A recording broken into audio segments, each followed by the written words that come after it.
सूरज चव्हाण यांनी रोहित पवारांवर निशाणा साधलेला आहे। रोहित पवार नवा घरोबा करतील असं सूरज चव्हाण म्हणाले। तुम्ही साहेबांसोबत किती दिवस राहाल याचा पत्ता नाही असंही सूरज चव्हाण यांनी म्हटलेलं आहे। तर एकीकडे रोहित पवार यांनी ट्विटरच्या माध्यमातून निशाणा साधलेला होता राष्ट्रवादीवर, अजित पवारांच्या आणि त्याचबरोबर महायुतीमधील पक्षांच्या। त्यानंतर आता सूरज चव्हाण यांनीही ट्विटरच्या माध्यमातून रोहित पवारांवर निशाणा साधलाय। सूरज चव्हाण यांनी या ट्विटमध्ये नेमकं काय म्हटलेलं आहे आपण बघूया। तुमच्यावर होत असलेला अन्याय आणि तुमच्या महत्त्वाकांक्षा पाहून तुम्ही साहेबांसोबत किती दिवस राहाल याचा पत्ता नाही असं ट्विट सूरज चव्हाण यांनी केलं आहे। तर लवकरच तुम्ही नवा घरोबा कराल यात माझ्या मनात शंका नाही आणि महत्त्वाकांक्षेपायी ब्रह्मदेवही तुम्हाला थांबवू शकत नाही असंही पुढे सूरज चव्हाण म्हणतात। त्यामुळे रिप्लेसमेंट म्हणून युगेंद्र पवार यांना मार्केटमध्ये आणलंय असंही सूरज चव्हाण यांनी म्हटलंय।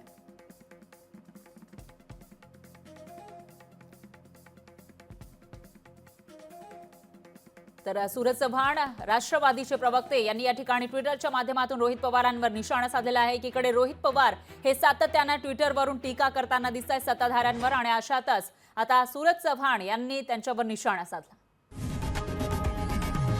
लोकशाही मराठी ऐका, पहा, जागरूक रहा।